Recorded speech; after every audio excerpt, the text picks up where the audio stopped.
Rutherford itu adalah inti atom di tengah inti, ya. Kemudian elektron itu mengelilingi inti atom. Nah, paling tidak seperti itu. Bahwa elektron adalah mengelilingi inti, di mana inti atom ini adalah muatan positif. Kalau Rutherford kan gitu ya. Nah, itu memang benar. Elektron mengelilingi inti. Baru muncul di model atom Rutherford. Kalau sebelumnya Thomson itu, kalau tidak salah ya, dia kayak buah semangka, di mana bijinya itu bijinya itu sebagai elektron yang menyebar bebas. Itu Thomson apa Dalton itu ya. Nah, kayak gitu. Kurang pas ternyata. Nah, di model atom Rutherford inilah yang pas, bahwa elektron itu mengelilingi inti pada lintasannya. Tetapi ada kelemahan model atom Rutherford. Ya, ini apa? Kalau dalam teorinya model atom Rutherford itu ketika elektron ini mengelilingi inti, dia selalu memancarkan energi. Nah, kalau energinya selalu terpancarkan, kira-kira lama-lama habis nggak energinya? Energi dari elektronnya itu? Ya pasti habis. Kalau lama-lama habis, anak-anak, dia pasti lama-lama gini lintasannya, kayak obat nyamuk. Kalian tahu nggak obat nyamuk zaman dulu yang batangan? Nah, maksudnya apa? Lama-lama akan menuju ke inti, akhirnya bertabrakan. Nah, ini salah satu kelemahan. Kenapa? Pada faktanya hingga sekarang tidak ada elektron yang menabrak inti secara sendiri. Karena apa? Kehilangan energi ini tidak ada. Nah, itu kelemahan dari model atom Rutherford. Itu yang pertama. Yang kedua, yang paling juga sering dalam pembahasan adalah ketika membahas yang namanya atom hidrogen. Rutherford tidak mampu membahas fenomena yang terjadi di atom hidrogen, tidak sesuai. Nah, gitu ya. Maka ditemukanlah oleh Bohr, dikatakan model atom Bohr. Nah, yang paling muncul terakhir adalah model atom Bohr. Ini model atom Bohr sampai sekarang masih dipertahankan. Nah, bisa jadi nanti ilmuwan masih terus berkembang. Ada banyak tambahan-tambahan, ya. Itu banyak hal, nanti muncul ada Planck dan sebagainya, ya. Meneliti lebih lanjut seperti itu, ya. Nah, ini ya pada model atom ya. Jadi ada Rutherford, ada Bohr. Nah, yang paling relevan dan yang paling umum dipakai dalam gejala fisika itu adalah model atom Bohr. Nah, model atom Bohr itu bagaimana? Ada yang ingat enggak? Saya ingin bertanya. Kalau model atom Bohr itu kan inti ini ya, ada lintasan-lintasannya. Masih ingat ya? Ada lintasan pertama K, di sini L, di sini M, nanti di sini N gitu ya. K, L, M, N gitu kan? Masih ingat ini? Ingat apa? Ingat, Rek? Diem tak iya. Gimana ini? Ingat apa? Ingat? Belas Mister. Ya. Jadi pada atom Bohr, poin ke B dan poin yang D nih yang harus kalian ingat, bahwa elektron ketika dia berpindah kulit, misalkan awalnya di kulit L, dia ingin berpindah ke kulit K. maupun berpindah ke kulit N, M ya. Nah, dia akan mengalami perubahan energi. Tetapi kalau dia tetap di kulit L terus, energinya ya tetap. Beda dengan kalau yang tadi Rutherford. Kalau dia mengelilingi dalam satu lintasan, energinya terus terpancar, maka akan habis. Nah, padahal kalau di atom bor, kalau lintasannya tetap, ya dia tidak akan habis.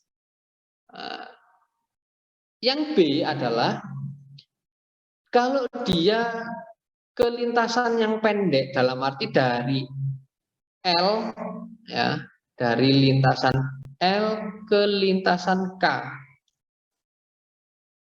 ya, energinya semakin berkurang karena apa? Dia melepas energinya dilepas, dia tidak membutuhkan energi yang besar. Makanya di situ ketika dia pada lintasannya semakin ke dalam, lintasan mendekati inti ya, ini mendekati inti, maka dia melepas energi. Beda hal kalau dari L ke M. Nah, ini kan semakin keluar lintasannya. Kalau semakin keluar, dia menyerap energi. Itu adalah poin yang D. Nah, ini kalian harus ingat. Ya, ada kalanya energinya dilepas, ada kalanya energinya diserap. Nah, itu adalah ketika mereka atau elektron itu berpindah lintasan. Kalau lintasannya tetap, maka energinya juga tetap. Nah, gitu. Ya, bisa dipahami nih ya, anak-anak ya.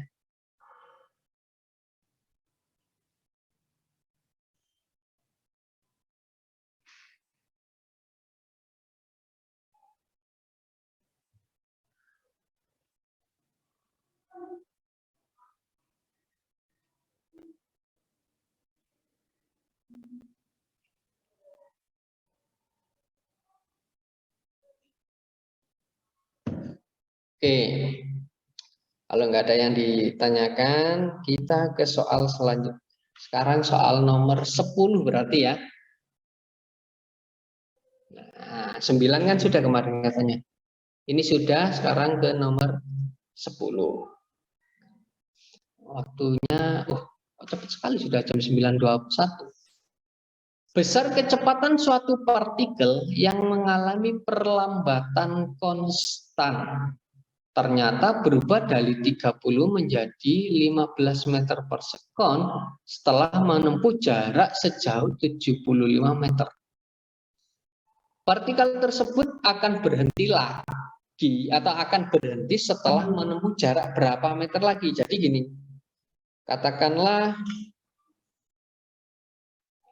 awalnya di sini partikelnya di titik A, ya, sejauh 75 meter di titik B. Ini perubahannya adalah awalnya 30 kecepatannya menjadi 15. Kan gitu ya. Nah, nanti dia akan berhenti pada titik C, tapi kita tidak tahu di mana jaraknya, sejauh berapa. Dia akan berhenti ya, ini kecepatannya menjadi 0. Berapakah jarak tempuhnya dari B ke C ini? Nah, gitu maksudnya. Bisa dipahami ya. Nah, jadi dari A ke B itu data awal. Yang kalian terbantu dari A ke B dulu yang kita bahas. Dari A ke B. Di mana di sini adalah sebagai V0, di sini adalah menjadi VT-nya. Dengan rumus ini, VT sama dengan V0 kuadrat min 2AS. Nah, ini materi apa anak-anak? GLB atau GLBB?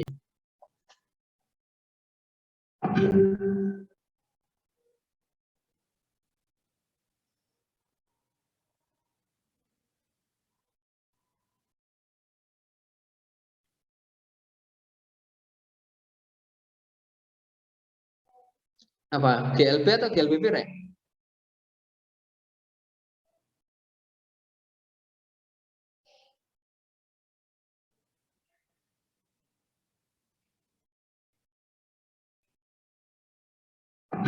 Oh, nggak ada sih jawab.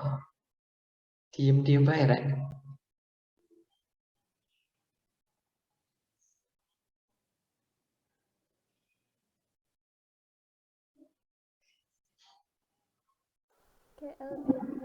GLBB jelas. Karena dia berubah peraturan. Nah, jadi kalau GLB rumusnya hanya satu, V sama dengan S per T. Kalau GLBB ada S sama dengan V0 T plus minus setengah AT kuadrat. Ada yang kedua VT kuadrat, yang di itu tadi V0 kuadrat plus minus 2AS. Yang ketiga VT sama dengan V0 plus AT. Nah, ini ya, jangan dilupakan. Gimana caranya biar hafal? Ya sering-sering belajar, latihan mengerjakan sendiri gitu. Ya, nah, dari data yang pertama dari A ke B kita bisa memperoleh nilai perlambatannya. Kita dapatkan perlambatannya adalah 675 dibagi 150. Nah, itu kira-kira berapa kalau kita kalkulator? 675 dibagi 150 itu tidak lain adalah sekitar 4,5. Nah, ini data pertama. Ya, dari data awal di mana V0-nya ini adalah 30 ya. 30 kuadrat adalah 900. V akhirnya adalah 15 kuadrat adalah 225. Ini 2, A-nya yang dicari, jarak tempuh dari A ke B adalah 75 meter. Nah, gitu. 4,5. Ya, nah, dari data itu bisa kita gunakan untuk menyelesaikan data yang kedua, yakni dari B ke C. Nah, dari B ke C, B kecepatan di B ini ya, dia sebagai V0. Kecepatan di C ini sebagai VT. Nah, kita berbeda melihatnya. Ketika A ke B, B itu adalah akhir. Tetapi kalau dari B ke C, B itu menjadi awal. Ya, nah itu yang harus kalian pahami. Ya. Nah, dengan rumus yang sama, karena apa? Di sini yang diketahui hanya V dan jarak dan percepatan saja, nggak ada waktu di situ. Ya, nggak ada besaran waktu. Kalau dia dari rumus 1, 2, 3, ini mengandung waktu, nggak mungkin kita pakai ini. Yang ketiga pun mengandung waktu, kita nggak bisa mengerjakan pakai itu. Ya, sehingga yang kita gunakan adalah rumus yang kedua. Nah, dengan rumus yang sama, VT-nya di sini adalah 0. Ya, V0-nya adalah, oke, ini karena saya langsung ya, jadi saya coba menguraikan, ini 0 kuadrat sama dengan 15 kuadrat min 2, A-nya adalah 4,5 dikalikan S. Nah, atau kalau ini saya masukkan, kalau ini kebetulan angkanya kan agak sulit ya. Kalau kita tidak pakai kalkulator atau kalian mau menghitung ya tidak apa-apa. Nah, kalau menghitung ya gini, ini 0, 225, 4,5 kali 2 adalah ini dikurangi ya 9 S. Maka 9S sama dengan 225. S sama dengan 225 dibagi 9, yakni 25. Nah, gitu. Sampai di sini ada yang ditanyakan?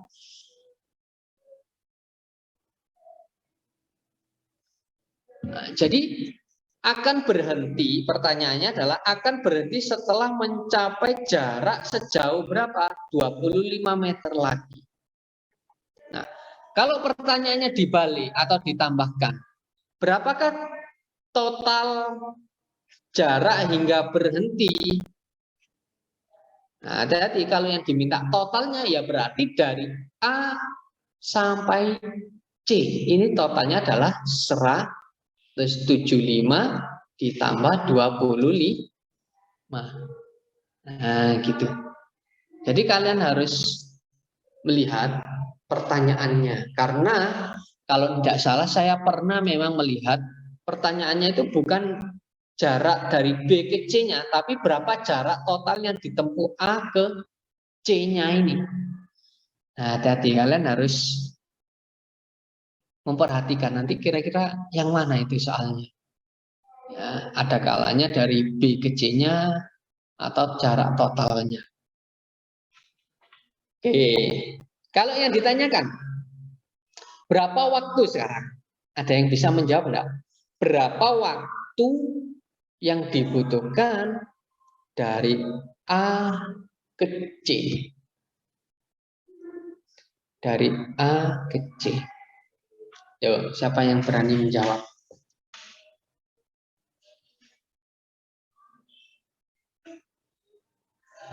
Yo.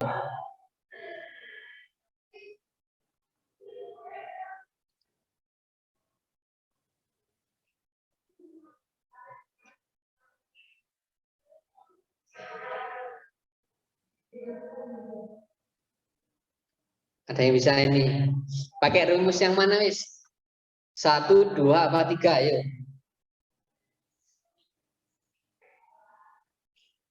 Yang bisa? Pakai rumus yang mana? Ini 1 menit selesai ini, deh.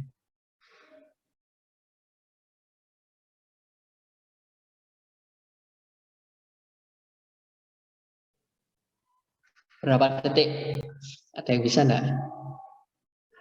Ini rumusnya padahal sudah ada.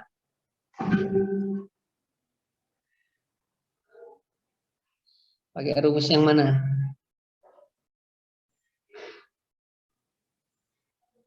Halo?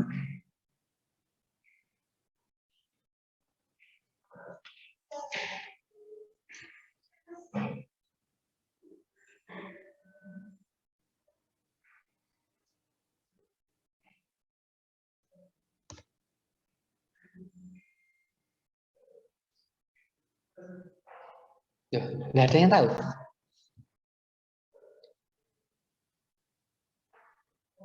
Ada ya? Ada Lia? Ada yang mau jawab? Siapa?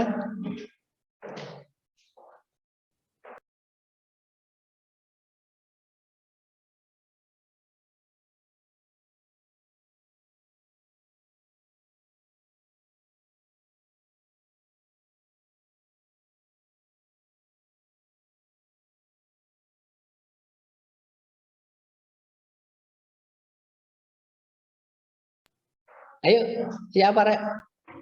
Berapakah waktu dari A ke C? Pakai rumus yang mana? 1, 2, 3, ayo. Pakai rumus yang mana? Anak jawab. Kalian bisa pakai yang pertama, bisa. Jarak sudah tahu, kecepatan awal tahu, A-nya juga tahu, maka kalian bisa menghitung T-nya. Pakai yang 3 pun juga malah enak.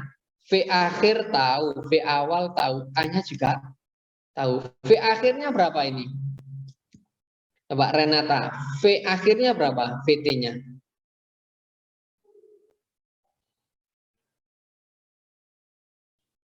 Kecepatan akhir.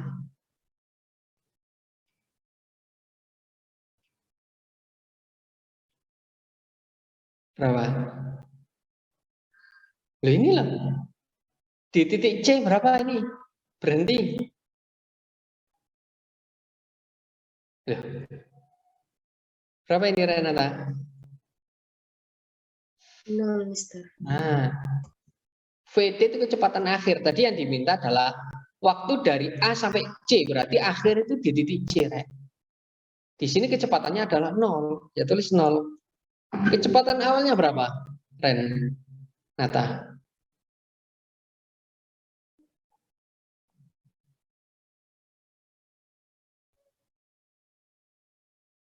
kecepatan awal. Loh, ditulis nih, di sini loh. Tadi dari titik mana ke mana, Renata? Yang tak minta.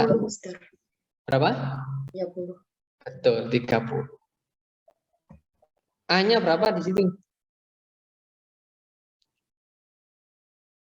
Ini bukan plus ya, tapi minus. Kenapa kok ini minus? Karena diperlambat. A-nya berapa tadi ketemunya ini?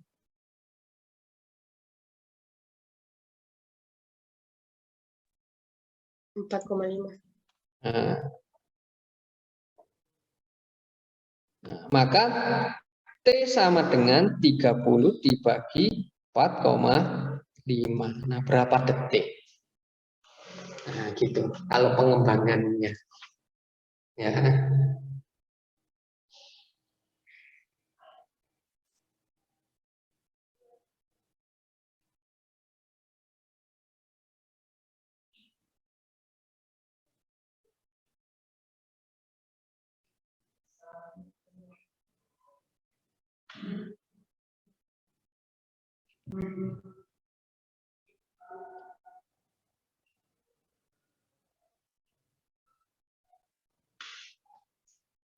Oke. Ya. Bisa dipahami anak ya.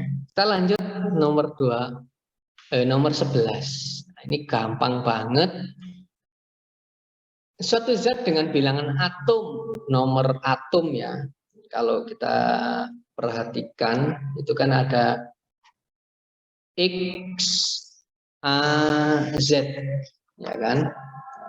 Ini A, ini ZA ini adalah nomor massa, Z adalah nomor atom, kan gitu ya. Nomor atomnya 84, melurus secara radioaktif menjadi atom lain dengan bilangan atom 83. Berarti sisa 1. Nah, kira-kira sisa 1 ini menjadi apa? Menyertai proses dia menjadi apa sisanya itu. Nah, kalau dilihat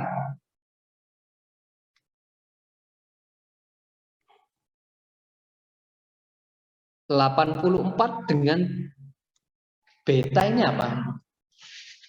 Ada yang tahu enggak? Beta ini apa?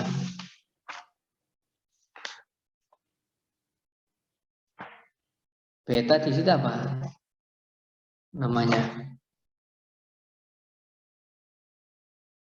B-10. Sinar beta B. Ya, sinar alfa, beta, gamma. Nah, ini adalah sinar beta. Ya, karena hasilnya adalah 83, maka di sini 84 mesti dikurangi 1 sehingga dalam meluruhnya dia diberi sinar beta. Nah, sisanya tidak lain adalah yang 0, atasnya juga 0, yakni dia menjadi sinar apa? Kalau 00 itu adalah partikel gamma. Ya, kalau 00 adalah gamma, maka dalam proses ini dia ada sinar atau partikel beta dan juga partikel gamma. Maka jawabannya adalah yang C. Nah, saya ulangi ya. Kalau alfa, sinar alfa atau partikel alfa itu adalah helium, He24. Beta itu adalah, atau ada istilah tulisan 0E-1, ini beta. Atau ini sudah dijelaskan sebenarnya ya, kalau dalam tulisannya ini adalah -1, 0, ini sama. Sinar gamma ya berarti E00 atau 0 gamma. Nah, ini ya, itu ada sinar alfa, beta, gamma. Nah, itu ya. Ada yang namanya nanti proton, neutron. Kalau proton itu adalah H11, itu proton. Ya, kalau neutron itu adalah N01. Ya. Kalau elektron itu sebenarnya sama. Beta ini adalah elektron. sama. Makanya ini simbolnya adalah E. Ya. Partikel beta. Proton, elektron, neutron. Nah, kalian harus tahu. Kalau alfa itu helium, hidrogen, proton. H11. Nah, ini jadi nanti kalian harus tahu penyertanya. Kalian melihat jumlahnya, nomor atomnya. 84 menjadi 83, otomatis 84 dikurangi 1 di sini. Ya. Nah, menjadi 83, kalau ini 84 kurangi 1 hasilnya 83, yang penyertanya ini enggak ada lagi gandengannya. Nah, ya ini sebagai partikel gamma, sinar gamma. Oke. Ada yang ditanyakan? Nomor 11.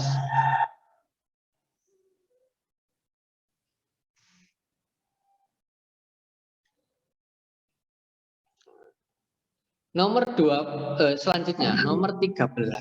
Nah, ini sudah sangat sering ya. Ini adalah listrik statis sebenarnya. Ya, di mana partikel A dan B, ini A, ini B gitu ya. Di sini plus 8, di sini plus 18. Maka di sini adalah tolak menolak. Ya. A dan B di titik C yang terletak di antara, katakanlah di titik C di sini. Tidak tahu di mana. Medan listriknya 0. Sedangkan jarak C ke partikel A adalah 2 cm. Dari ini enak, tidak dijelaskan. Ini ke sini adalah 2. Maka jarak A dan B berapa? Ini R-nya berapa? Nah, sangat gampang. Kalau di titik C ini 0, maka syaratnya adalah E karena A harus sama dengan E karena B. Kuat medannya. Maka rumusnya adalah K QA per jaraknya RAC kuadrat harus sama dengan K Q-nya B per R BC kuadrat. Nah, ini K-nya sama, bisa kita cok. Nah, gitu. Barulah ke sini. Nah, ya, biar kalian tahu rumusnya ini didapat dari mana. Nah, tidak lain adalah kuat medan.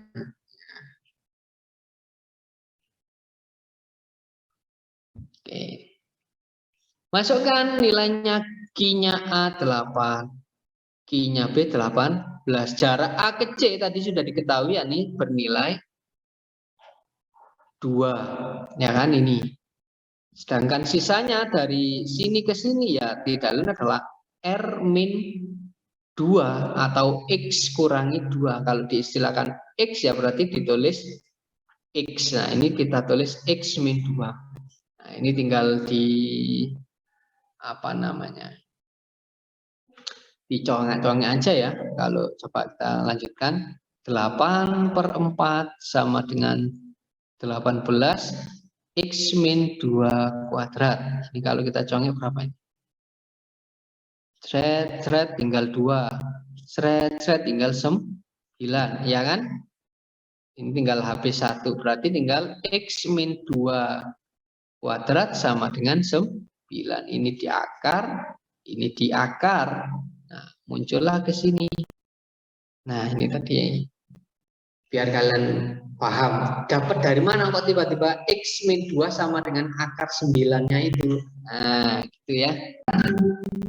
Ketemulah ternyata X-nya adalah 5 cm.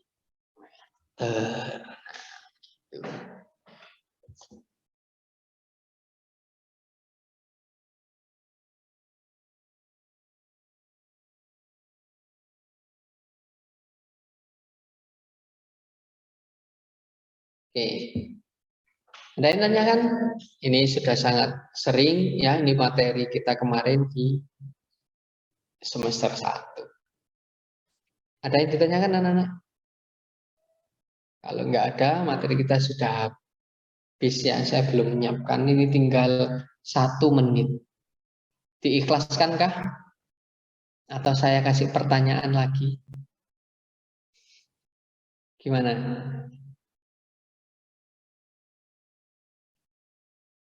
Ada yang ditanyakan? Silakan. Ditasya, mau bertanya? Tidak, Mister. Oke. Firman Dika? Enggak. Tidak, Mister. Oke, kalau gitu kita akhiri ya. Terima kasih banyak anak-anak. Semoga sukses ya. Kalian sudah kelas 12. Silakan secara mandiri kalian terus belajar dan belajar ya. Semoga semuanya sukses.